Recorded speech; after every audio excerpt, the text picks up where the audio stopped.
अब हम देखते हैं प्लेट्यूज के बारे में कि प्लेट्यू क्या होता है। तो प्लेट्यूज जो है, plateaus are an elevated area with a flat higher part and steep slope at least one side. ठीक है, तो किसी एक तरफ जो है ये इसके स्लोप होता है, ढाल होता है, मतलब तीखा। ठीक है, और ये जो है ऊंचा होता है। ठीक है, और ऊपर का जो इसका सरफेस होता है वो फ्लैट होता है। ठीक है, तो ये चीजें हैं प्लेट्यू की। इसके बाद से टाइप ऑफ प्लेट्यू के बारे में हम देखते हैं। तो पहला है इंटरमोंटानल प्लेट्यूज। तो इंटरमोंटानल प्लेट्यूज में क्या होता है कि ये एक्चुअली होता क्या है कि माउंटेन्स के बीच में होता है। ठीक है, तो जैसे आप देखोगे जो तिब्बतन प्लेट्यू है वो है हिमालय के बाद से, जैसे हमारा हिमालय बना हुआ है ना, ये है हमारा हिमालय, और अपने साइड में तो इसकी हाइट ज़्यादा है, लेकिन इस साइड में जो है जो यूरेशियन प्लेट है, यूरेशियन प्लेट के साइड में जो है, इस साइड में आप देखोगे तो ये जो है तिब्बत का प्लेट्यू बना हुआ है।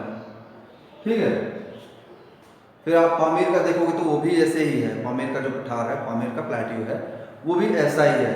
इसके बाद से जो दूसरा है वो है लावा प्लेट्यू। तो ये मोंटाना हो गया। फिर लावा प्लेट्यू को आप देखोगे जो डेक्कन ट्रैप है हमारा इंडिया में, तो डेक्कन ट्रैप या डेक्कन प्लेट्यू जो है वो लावा टाइप का प्लेट्यू है। इसकी सॉइल जो है वो ब्लैक सॉइल या रेगू सॉइल बोली जाती है।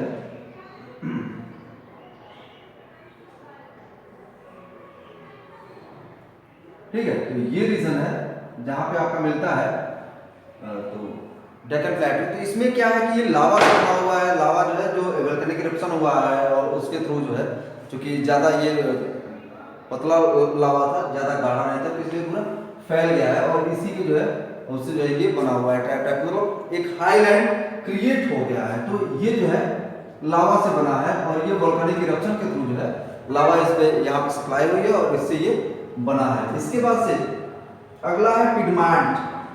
तो पिडमांट प्लेट्यू जो है ये कहाँ पे पाए जाते हैं, इसके बारे में हम लोग थोड़ा सा देख लेते हैं। तो पिडमांट प्लेट्यूज जो है ये जो है माउंटेन के फुटहिल में पाए जाते हैं। ठीक है, और अपलेशियन प्लेट्यू जो है यूएसए का, इसका एक बड़ा ही मतलब अच्छा उदाहरण है। पिडमांट में क्या होगा कि मतलब ये हाईलैंड है जो बना हुआ है, इससे माउंटेन से जो सेडिमेंट्स आएंगे या फिर इस तरीके की चीजें, उनसे जो है उनके डिपोजिशन से एक हाईलैंड क्रिएट हो जाएगा और ये होगा पिडमांट प्लेट्यू। तो ये अपलेशियन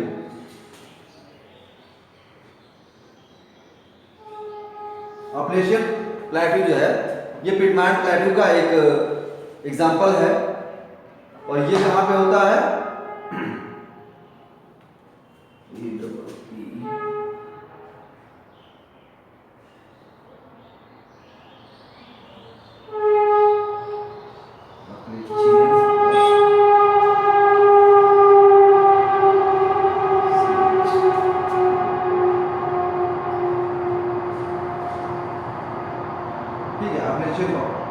प्लेट्यू है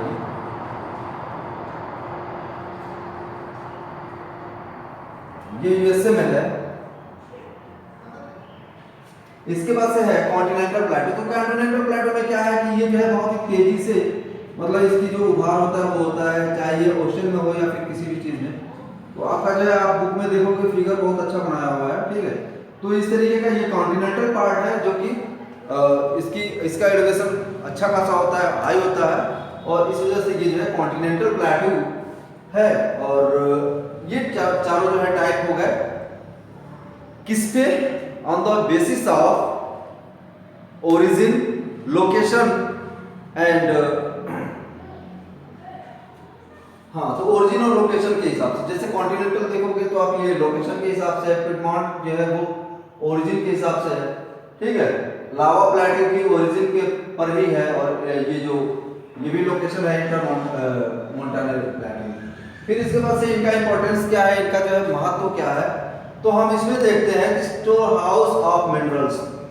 क्योंकि ये वोल्केनिक इरप्शन से या फिर मतलब कुछ ऐसी चीजों से जो टेक्टोनिक एक्टिविटीज हैं इन्हीं की वजह से बने होते हैं। इस वजह से इसमें क्या होता है कि जो इंटरनल मिनरल्स है वो ऊपर तक आ जाते हैं, और वो यहाँ पर आ जाने के कारण क्या होता है कि ये जो है मिनरल्स के वेयर हाउस के जैसा काम करते हैं। वहाँ पे मतलब मिनरल्स ज्यादा पाए जाते हैं। दूसरा है जनरेशन ऑफ हाइड्रो पावर।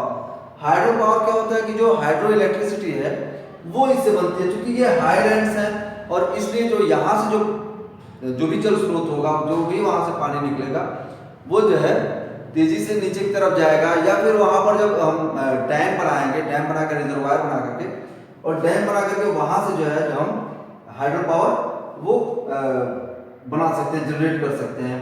फिर इसके बाद से है कि कूल क्लाइमेट, क्योंकि इसकी हाइट अच्छी होती है, एलिवेशन ज़्यादा होता है, तो इस वजह से यहाँ पे क्लाइमेट भी वो कैसा मिलेगा, कूल मिलेगा। तो कूल क्लाइमेट जो है वो अच्छी होती है हेल्थ के लिए और तमाम चीज़ों के लिए, तो ये भी मिलता है। तो ये जो है इसके बेनिफिट्स हैं, या इसके आप एडवांटेजेस बोलिए या फिर इनका इंपॉर्टेंस बोलिए। तो ये जो है प्लैटिट्यूड्स के बारे में इतनी बात ही रही। अब इसके बाद से हम जो है बात करेंगे प्लेन्स के बारे में, ठीक है।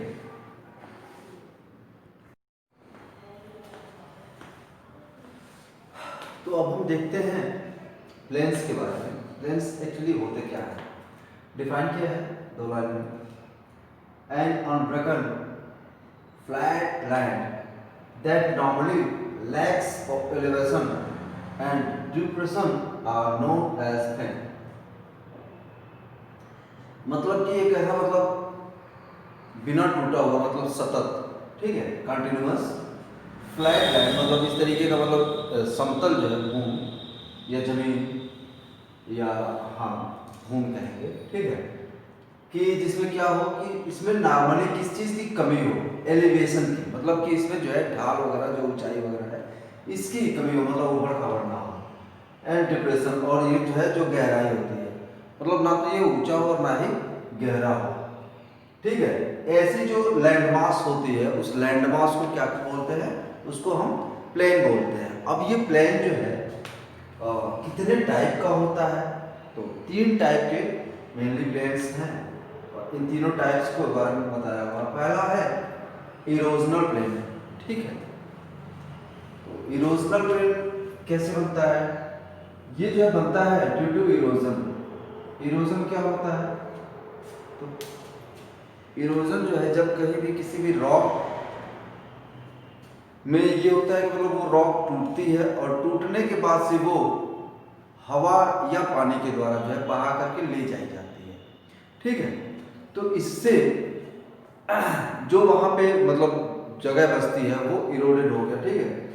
तो जो रॉक बची वो जो है समतल हो गई। तो इसी से जो है आप देखोगे, तो जब माउंटेन्स पे रिवर्स जब फ्लो करती हैं, तो फ्लो करेंगी तो क्या होगा कि वहाँ से जब चलेंगी तो अपने साथ जो है ढेर सारा मलबा जो है, वो वेस्टेज जो है अपने साथ लेकर के चलेंगी, और उससे जो है इरोजन होगा, ठीक है। और इसी इरोजन से जो फॉर्म प्लेन्स हैं उनको इरोडेड या इरोजन प्लेन्स बोलेंगे।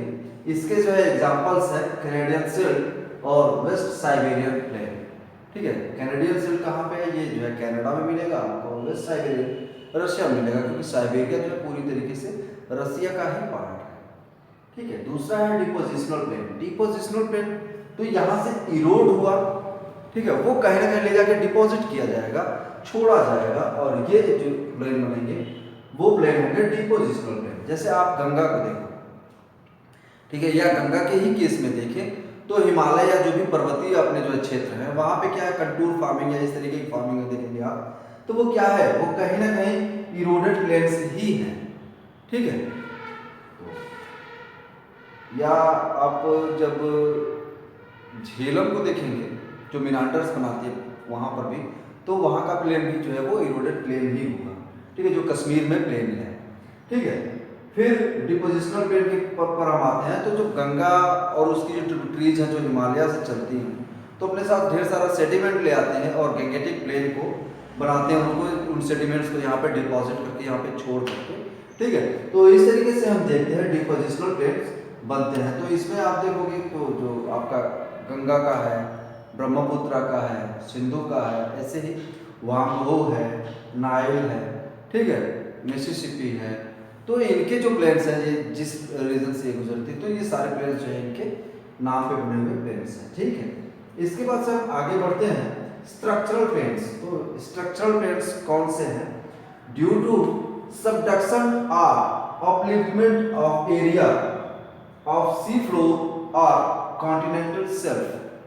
तो सी फ्लोर क्या होता है, सागर का नितल, ठीक है, सागर नहीं था, मतलब कि समंदर के जो ओशंस हैं, ठीक है, उसके अंदर का जो भाग है वो अगर अपलिफ्टमेंट करके ऊपर आ गया, पानी किनारे निकल गया, ठीक है, गहराई की तरफ चला गया, तो क्या होगा, तो जो ऊपर हिस्सा आएगा वहां का जो प्लेन होगा वो प्लेन कौन सा होगा, स्ट्रक्चर होगा, मतलब वो प्लेन पहले से ही था लेकिन वो सबमर्ज था, ठीक है, सबमर्ज किसमें, पानी में, पानी से डूबा हुआ था, लेकिन अब वो बाहर आ गया है, ठीक है, ड्यू टू टेक्टोनिक एक्टिविटीज। तो ये सी फ्लोर के अपलिफ्टमेंट से, और किससे, सबडक्शन से, किसके, कॉन्टिनेंटल शेल्फ। सबडक्शन मतलब डूबना होता है, लेकिन यहाँ पे ये कॉन्टिनेंटल शेल्फ भी अपलिफ्ट ही करेगा। सबडक्शन का आप देखोगे तो ऑस्ट्रेलिया में कुछ डिप्रेस्ड है पार्ट है, और वो प्लेन का मतलब रूप ले लिए हैं, वो प्लेन फॉर्म में आ गए हैं, तो वो जो है सबडक्शन से बने हैं। कॉन्टिनेंटल शेल्फ क्या होता है कि जो आपका लैंड है, लैंड मास है, कॉन्टिनेंटल पार्ट है, और वो जब शुरू होता है सागर पे डूबता हुआ हिस्सा, ठीक है, तो ऐसा जो है लो ग्रेडियंट का जो हिस्सा होता है, ठीक है, वो होता है कॉन्टिनेंटल शेल्फ। जैसे मैं आप लोगों को बता दूं थोड़ा सा फिगर से,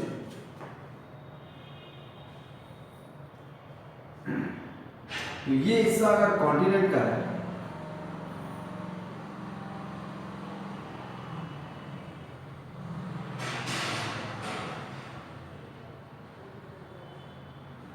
ये कॉन्टिनेंट हो गया आपका, ठीक है, और ये जो है ओशन हो गया। तो ये हिस्सा जो है आपका कॉन्टिनेंट का है, भूभाग है, लेकिन ये हिस्सा क्या है आपका, ये कॉन्टिनेंटल शेल्फ, ठीक है, जो सबमर्ज्ड है पानी में।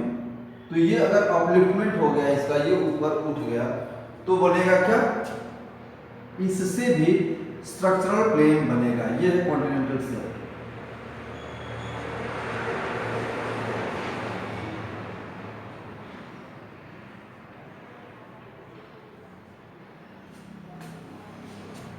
ठीक है,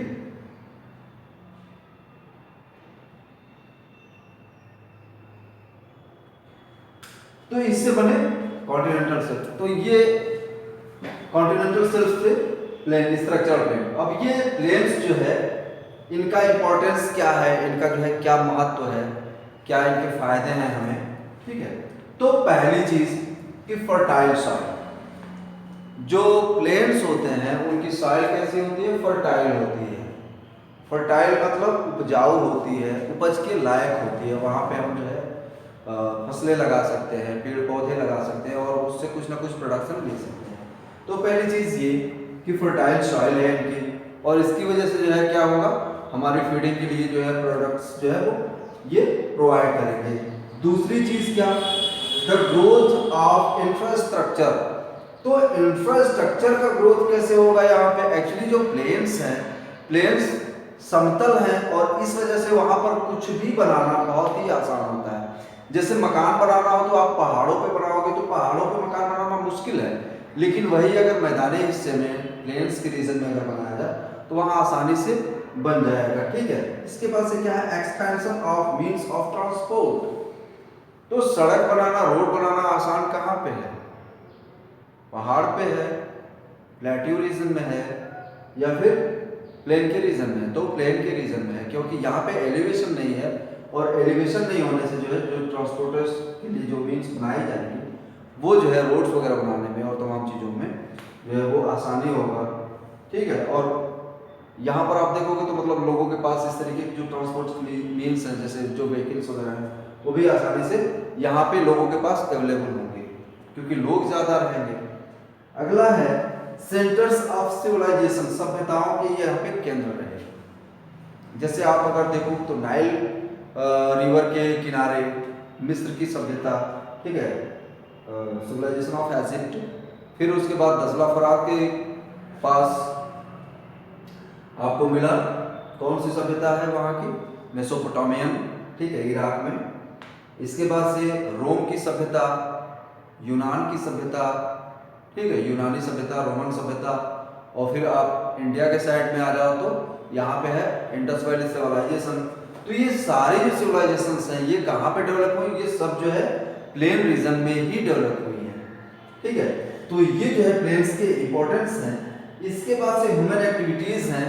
ठीक है, और लेट्स फाइंड आउट में आपका है नेचर एंड ह्यूमन।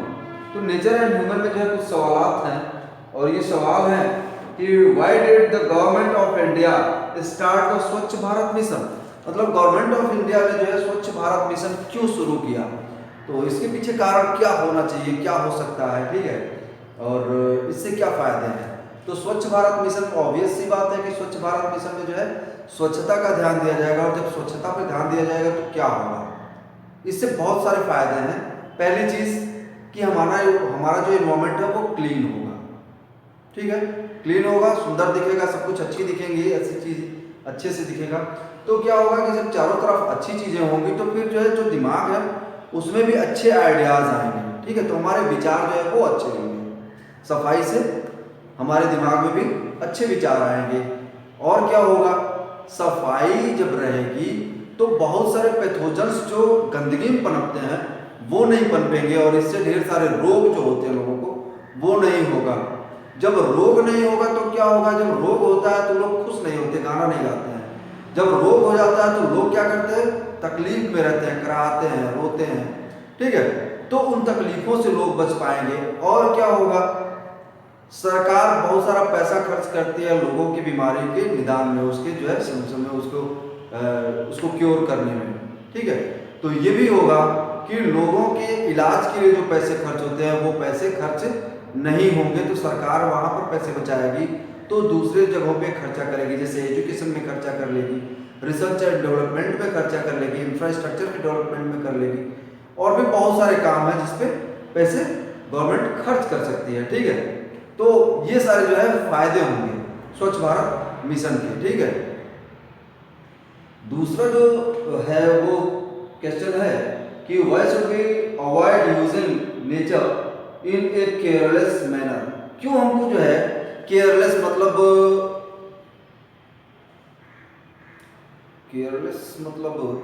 कि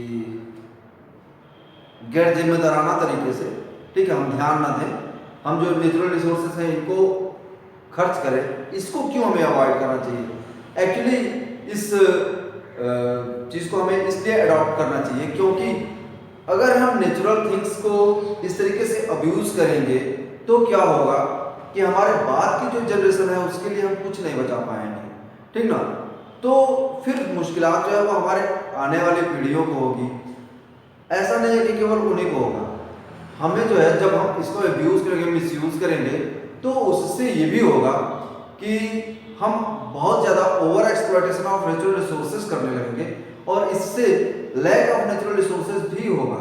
ठीक है, और जब इनकी कमी होगी तो क्या है कि आगे चल करके हमें जो है वो हार्डशिप फेस करना पड़ेगा, मुश्किलों का सामना करना पड़ेगा। तो कहीं ना कहीं इन चीज़ों से बचने के लिए हमें जो है केयरलेस तरीके से नहीं बल्कि केयरफुल तरीके से नेचुरल रिसोर्सेज को यूज़ करना चाहिए, और इसी को जो है सस्टेनेबल डेवलपमेंट भी कहा गया है। ठीक है, और अगला क्वेश्चन है कि how can we use the land in a better way. जमीन को हम जो है अच्छे तरीके से कैसे यूज कर सकते हैं, तो लैंड को हम बेटर तरीके से कैसे यूज करेंगे, पहले हमको उसके लिए प्लानिंग करनी पड़ेगी। ठीक है, तो जब भी हम प्लान करके करेंगे किसी काम को तो वो चीज़ें हम अच्छे से कर सकते हैं। जैसे अगर हमें घर बनाना है तो हम घर बनाएंगे। ठीक है, ऐसे घर बनाएंगे, ये नहीं कि बाजू वाले से दीवार एकदम सटा लिया। तो जब थोड़ा सा गैप रहेगा तो खिड़कियां लगाएंगे। खिड़कियों को लगाने से ये होगा कि बिजली का खर्च हमारा बचेगा, क्योंकि खिड़कियां खोल देने से लाइट आएगी, एयर आएगा, तो हमें एसी चलाने की जरूरत नहीं पड़ेगी, खिड़कियों से अच्छी हवा आ जाएगी।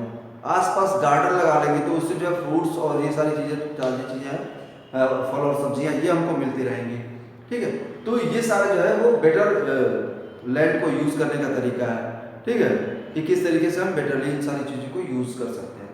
फिर आगे अब देखते हैं ह्यूमन एक्टिविटीज। तो ह्यूमन एक्टिविटीज में क्या है कि यूज ऑफ नेचुरल रिसोर्सेज, वही जो मैंने बताया आपको कि मानव जो है इतना ज़्यादा लालची हो गया है कि वो सारी चीज़ों को जल्दी से यूज़ कर लेना चाहता है। वो चाहता है कि मैं ही ज़्यादा से ज़्यादा यूज़ करूँ, और इसी से जो है क्या होता है कि बहुत सारी जो है कमिटीज होती हैं। होता क्या है कि जैसे अभी आप देखोगे तो 2020 में ही आपको कुछ घटनाएं देखने को मिली थी। 19 लास्ट में अमेजन के जंगलों में आग लगी थी और उस आग ने जो है ढेर सारा जंगल जला दिया।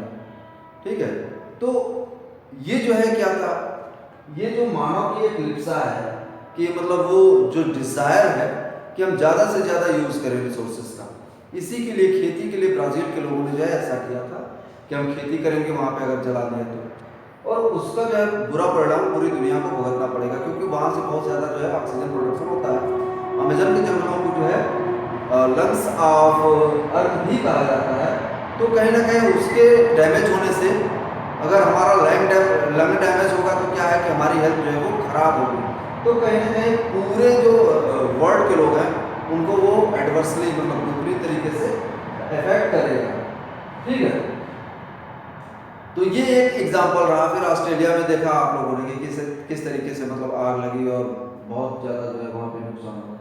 तो ये चीज़ें, तो जब भी हम इस तरीके का कुछ करते हैं, ओवर एक्सप्लॉयटेशन करते हैं, तो नेचर भी उस तरीके का जो है कुछ ना कुछ करती है।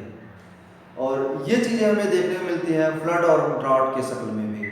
ठीक है, सूखा और जो बाढ़, तो ये चीज़ें आती हैं, तो इससे भी हमें मुश्किलात झेलनी पड़ती हैं। इसके अलावा भी air pollution, water pollution, land pollution, noise pollution, various type of pollution जो है वो अपने वहाँ आकर हो जाते हैं। ठीक है, तो ये सारी जो है प्रॉब्लम्स होती हैं जो हमारी ही देना, हमारी एक्टिविटी की देना है। ये जो है कैसे इफेक्ट करता है, तो ऑब्वियस सी बात है कि अगर हमारा जो है हमारी एयर पोल्यूटेड है तो क्या होगा कि हमको बहुत सारी जो है वो क्रॉनिकल डिजीज, लंग से रिलेटेड डिजीज होंगी, स्ट्रोक्स और भी जो भी इससे रिलेटेड प्रॉब्लम्स होती हैं वो होंगी। नॉइज पोल्यूशन से क्या होगा, मेंटल प्रॉब्लम्स होंगे हमें। ठीक है, और सॉइल पोल्यूशन से क्या होगा, कैंसर वगैरह जो हो जाता है वाटर पोल्यूशन से। तो ये सारी मुश्किलात हैं जो हमें जो है फेस करनी पड़ती हैं। यहाँ पर जो है आपका ये चैप्टर कंप्लीट होता है। ठीक है, और कोई भी डाउट हो तो आप जो है वो मुझसे ज़रूर पूछिएगा कमेंट सेक्शन में। अपना क्वेश्चन जो है, आपकी क्वेरी जो है रहेगी, उसको मैं सॉल्व करूँगा। और कोई भी डाउट हो तो बगैर किसी दिक्कत के आप ज़रूर पूछिएगा।